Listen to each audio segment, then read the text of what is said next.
But I'm thankful to be here with you guys. Thank you so much, and thank you, Pastor Eric, for the invitation. And I'm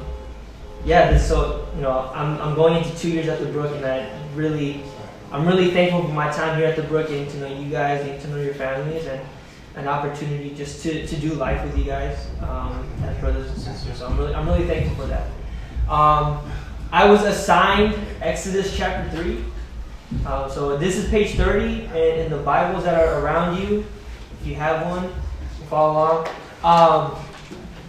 We're working through Exodus, learning from the life of Moses.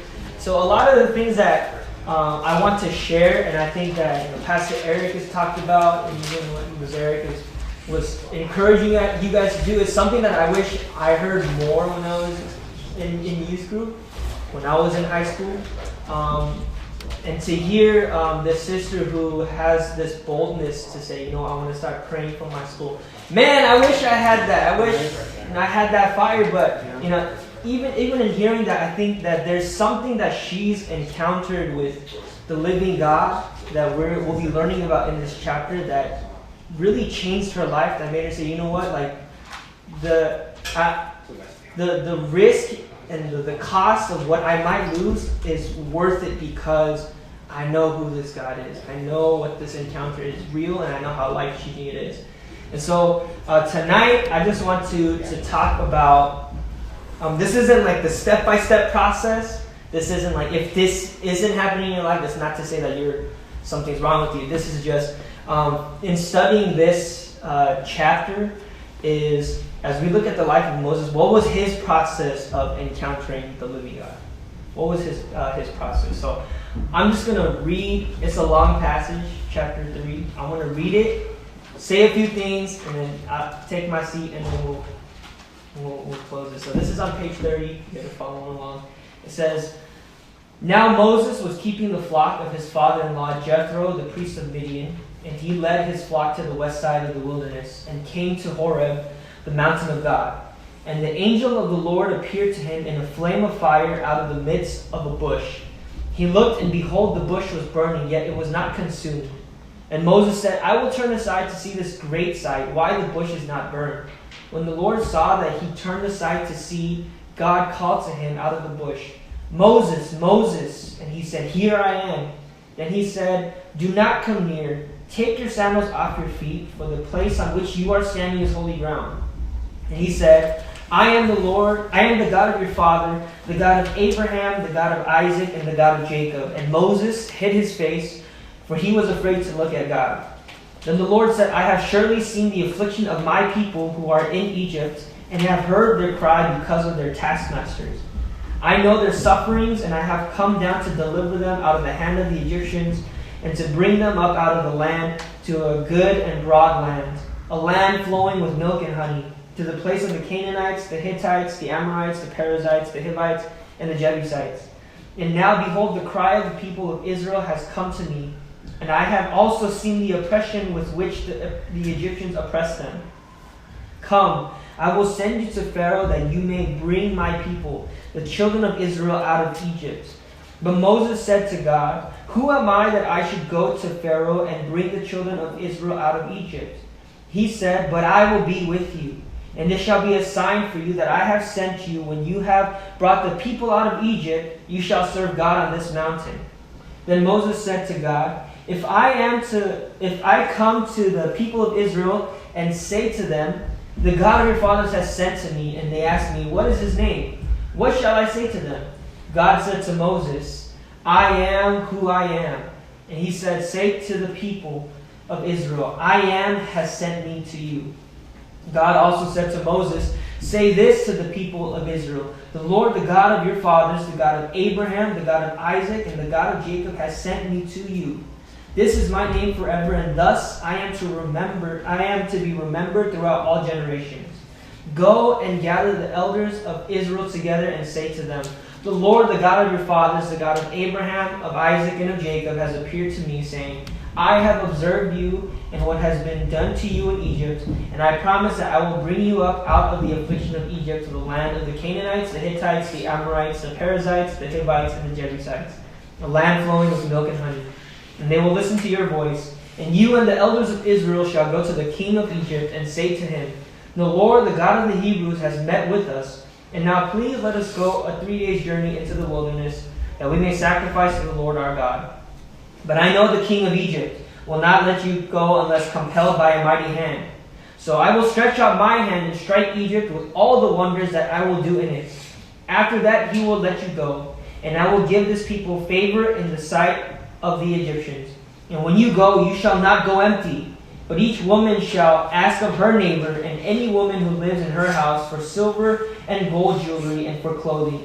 You shall put them on your sons and on your daughters, so you shall plunder the Egyptians. I'm just going to open us up in a quick word of prayer, and then we'll jump right in. Father God, we thank you for tonight. And I just pray, Lord, that you will be with us. Thank you for being here. Thank you for bringing us together. And I pray that you will open the eyes of our hearts to see. Open our ears that we may hear. And I pray that you will use me, Lord, as your instrument. Just hide you behind your cross. And I pray that everything that comes out of me will be by your Spirit. I pray this in Jesus' name. Amen. So there's a lot of things to cover here. And I won't get to everything, but I will do the best that I can. But we're talking about Moses having this life-changing encounter with the living God. So just to summarize what's been going on here, the people of Israel have been brought into Egypt by Joseph. This is Joseph's family with Jacob and his brothers. And they become fruitful and live abundant lives in Egypt. And they're multiplying. But then there comes a time when, in the beginning of Exodus, where there's a new Pharaoh who doesn't know about Joseph. He doesn't know about his legacy and what's taking place. And so he feels threatened by the people of Israel. And so he says, let's put them into slavery. Let's make their life miserable. And so here, the people of Israel have been enslaved. And but yet God continues to bless them. They continue to multiply. They continue to become this great nation.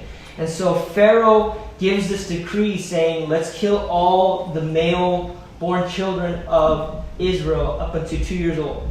And so Moses' mother, at this time he fits within that age range that the people of Egypt are looking for. And so she hides him in this basket. And she trusts, in her act of trust, she puts Moses in a basket and puts him in this Nile-infested water, but yet has this faith to know that God is going to protect this baby. And so this baby Moses, he's rescued from the Nile by Pharaoh's daughter. And so his sister at the time is keeping watch over the baby, and she's wondering, whose baby is this? And she wants to adopt him, and she comes out and she says, I can get you his mother so that he can be raised by her. And so he's grown up in Egypt's household. He's grown up in the palace of Egypt. And up until this point, he is led into Midian. He's led into this wilderness, and this is where we find chapter 3.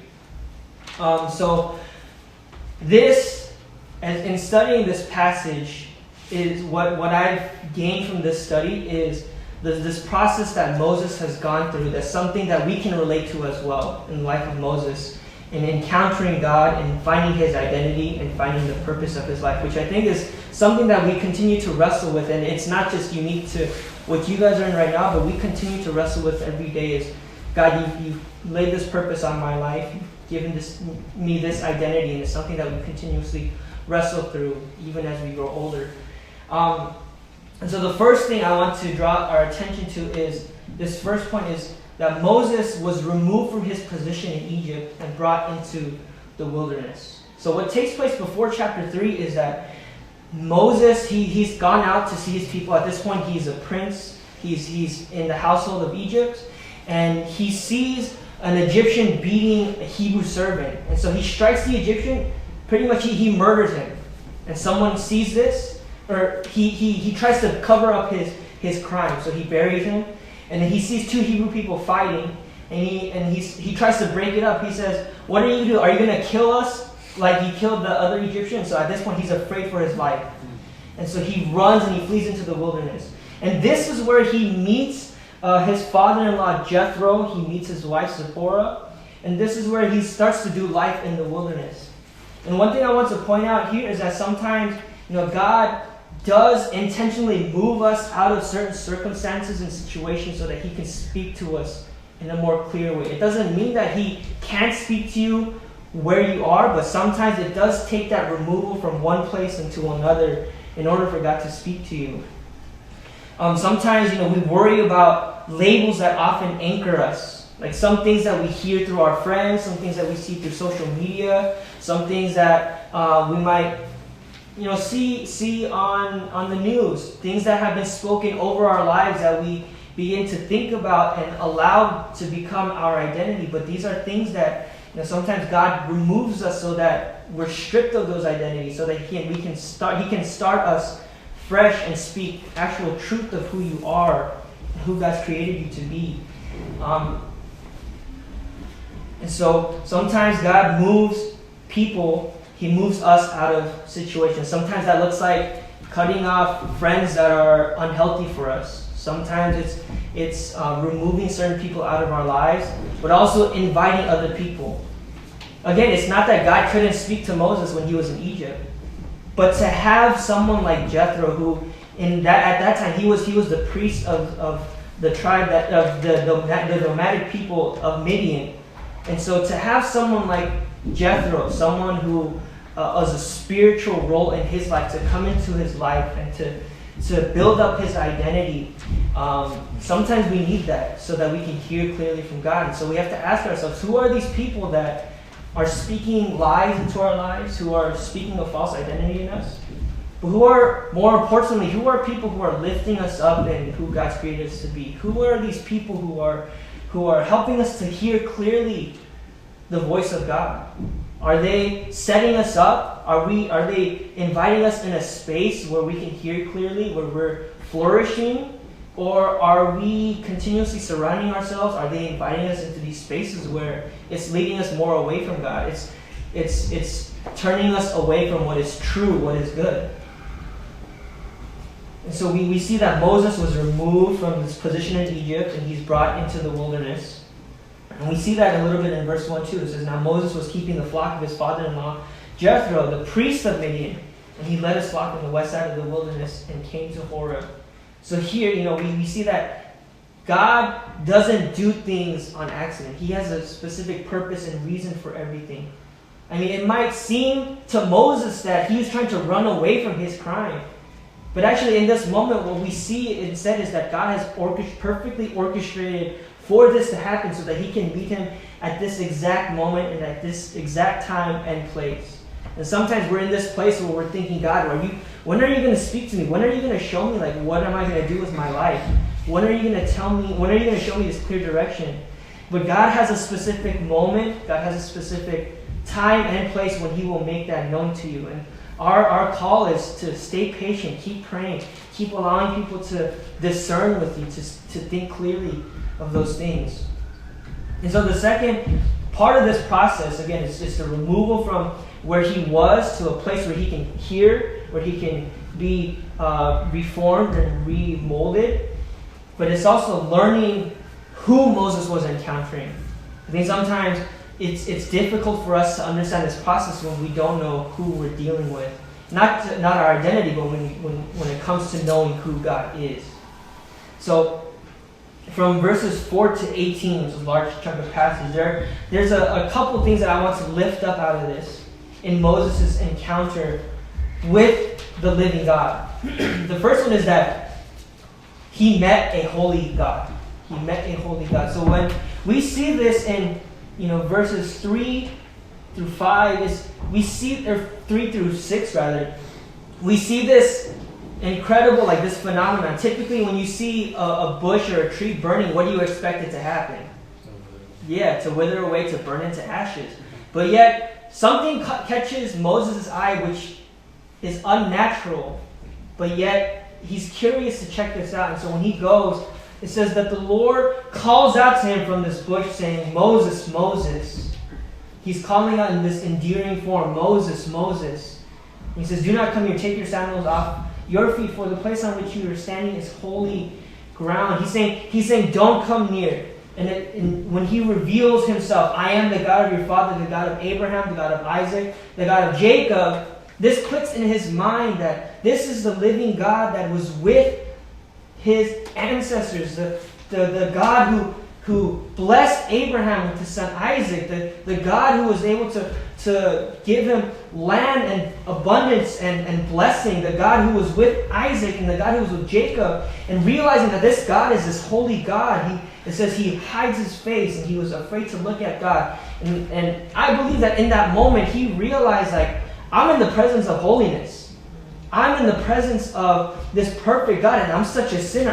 I'm so filled with sin that I cannot even look at the bush because of how sinful I am.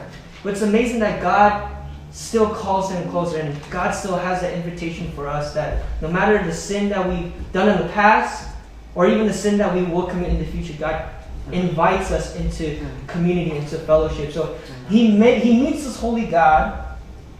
But what we also see is that he is a God who hears and knows your afflictions. We see, it says in verse 7, I have surely seen the affliction of my people. And if you skip a little bit, I know their sufferings. And you kind of think and wonder, how can this God who created everything, who's perfect, know what we're going through? How can he experience that? It's amazing to see that God takes notice of that too. So what we're given is not this God who sits at a distance or is far away from us saying, you can't come near me because of who I am, or you're not worthy. But he gives us invitation, and he says, I see and I want to experience it. And he shows that, he demonstrates that to us in the form of Jesus Christ. It says that he takes on flesh, he takes on physical form, and he doesn't just take on bone and muscle, tissue, and skin. It's not just this physical thing, but he also takes on everything. He took on anxiety, he took on depression, he took on confusion, he took on all the things that you're experiencing in your mind and in your heart. God has taken that on in Jesus Christ. And what Hebrews chapter 4 says is that we have this great high priest who is able to sympathize with us in every way of our weakness. So what that shows us is that we have this God who sees and knows our suffering, but wants to be a part of that with you, so that you know that you're not alone, that you don't have to feel like you're going through this by yourself. One of the best things that I've ever heard, one of the most encouraging things is like, oh man, I know exactly what you're going through. I've been there. So it makes it feel less lonely. It makes it feel less burdensome. You know, the Bible tells us that we have this brother who sticks closer to us than a friend. Or we have a friend that sticks closer to us than a brother. And that is Jesus Christ. That sometimes people come into your lives, they come and go, but there is someone who will continuously be faithful and stay by your side. No matter how far you might push him away, he's always going to come back running harder, saying, no, I'm going to stay with you. Even if at one point you want to just try to do things on yourself, he's going to stay by your hip. He's waiting for you. He's coming alongside of you. So he meets this holy God. He meets this God who knows and sees your affliction. But one of the greatest things is he is the everlasting one. In skipping a little bit in this chapter, Moses, he's come to this point when God says, I'm going to send you, and he says, well, when they ask me, who is this God who's sending me, what do I tell them? What is your name? And he says, I am who I am. Meaning, he is the God who was there in the beginning when the earth was formless and void, when there was darkness, when the God who created all things just by the word of his mouth. That everything has come into existence. Everything was put into order by the words that he said. This is the God, the Bible that in Hebrews says he is the same yesterday, today, and forevermore. He is the unchanging God. That even though friends and family might change, God is always going to stay the same. He's always going to be faithful no matter what. And so he's learning about who God is. He's encountering this living God. But lastly, Moses is learning about what he is purposed to do, what He has purposed to do. And so God says, I have seen the afflictions of my people. I know their suffering. I've heard their cry. And so I'm going to send you out. And a lot of times in this, and especially in the stage that you guys are in right now, we're asking that question, like, what am I created to do? Like, I have these gifts, I have these abilities, but what am I ultimately supposed to do? And sometimes we try to seek those purposes, we try to seek those answers apart from God. We try to hear answers from friends, from what we see, just thinking through. But I want to suggest to you that you can't know your full potential or your full identity or purpose in life without knowing God, without encountering God. And I think this is so significant. Yes, Moses probably could have delivered the people out of Israel. Yes, Moses probably could have done great things. But a life without God is such a long and lonely life. It's such an incomplete life. That God offers to you life abundant. He offers to you fullness. He offers you purpose. He offers you identity and dignity. And so here in this encounter at the burning bush, he doesn't just meet who this God is. His life is transformed. And we see that throughout the Old Testament. We see that he leads the people. He might have led them into the wilderness, but God used him. God transformed his life to shepherd his people. And it wasn't that Moses was even looking for God. It wasn't even that Moses was sitting down and asking this question, God, what do you have for my life? And then this happened. He was just tending to the sheep. And sometimes God will do that.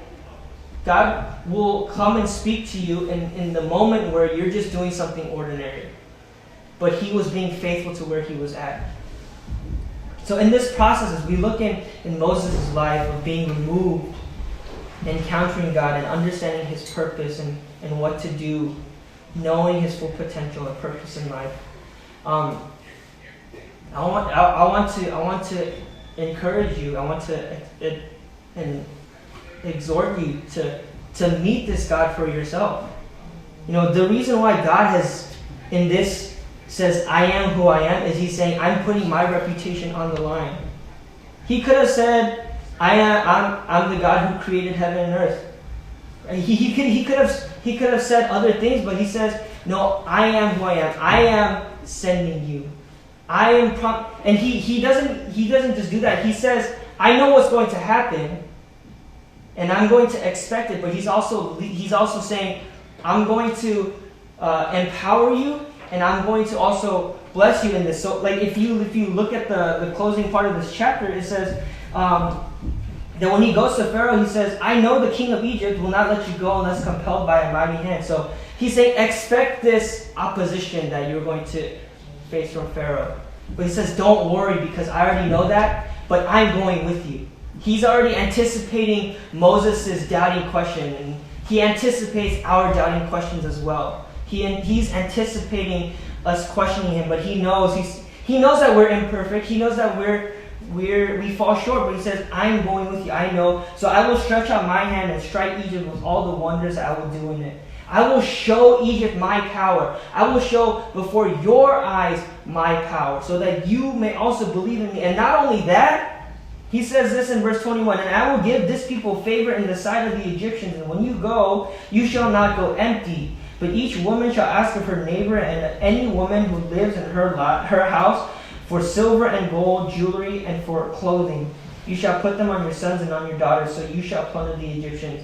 And I really like that Lazare did come up here and he's encouraging guys, find those Christians. Find if there's no Christian club on your campus, start one.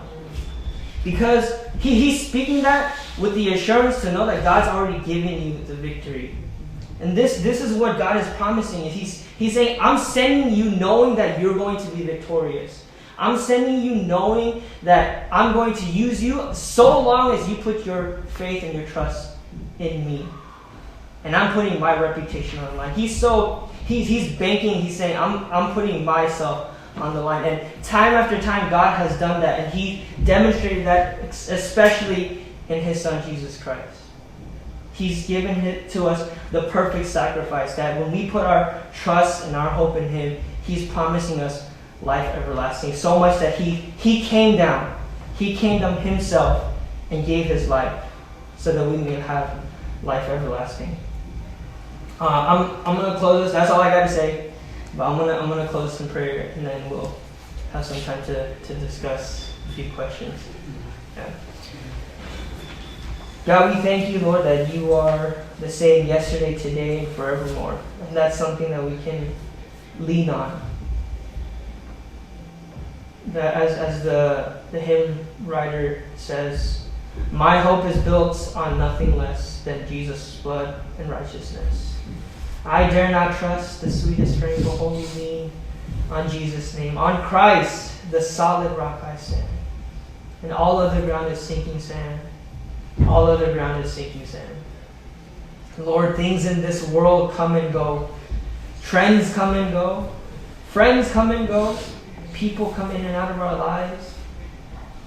The things sometimes we put our trust and our hope in things that fail us, Lord. But one thing we do know that the Bible tells us is that You have never failed.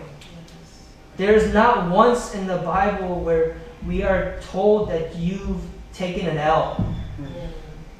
But the greatest victory that You showed us is the victory on the cross of Calvary. The victory over sin. And not only sin, but on that third day when You rose again, You claimed Your victory over death. God, we serve a God who is undefeated and who is with us. This is the God that we put our confidence and our hope in. So I pray, Lord Father God, that when we go out into our schools, when we go out into our friend groups, Lord, I know, God, a lot of times that we feel timid, we feel afraid, we lack the courage. Sometimes we're worried because we don't have the words to say. But God, Your word tells us, Lord Father, that the Spirit gives us the words in those exact moments. And God, that we may not be ashamed, as Paul says. We may not be ashamed of the gospel, because it is the power of God. It is the power